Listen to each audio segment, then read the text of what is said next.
مسئولان در ولایت نورستان از بازسازی هزاران هکتار چراگاه‌ها در آن ولایت خبر داد. به گفته مسئولان با احیای مجدد این چراگاه‌ها در سیستم مالداری این ولایت نیز بهبود به عمل آمده است.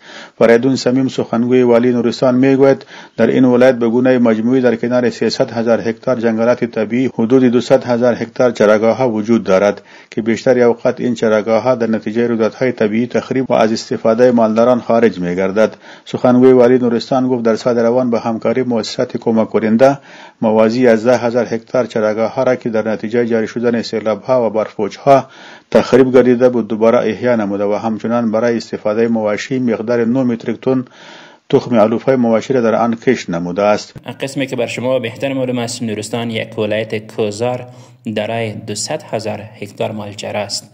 ما به سعی و تلاش والی صاحب عزیز این ولایت و ریاست زراعت 11,000 هکتار مالچره ها را دوباره ایجاد و 900 متریک تن رشقه لرمی را در آن کشت کردیم که به خاطر آبیاری آن حوضا ساختیم و سیستم شمسی را یار نمودیم.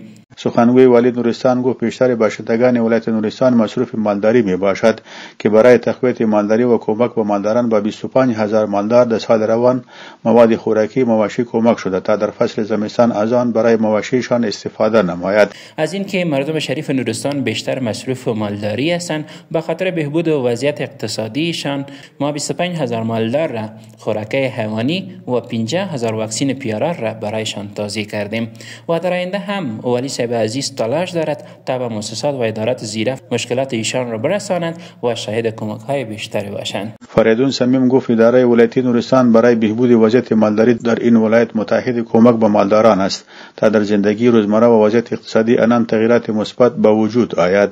محمد آصف شنواری، رادیو دری، جلال آباد.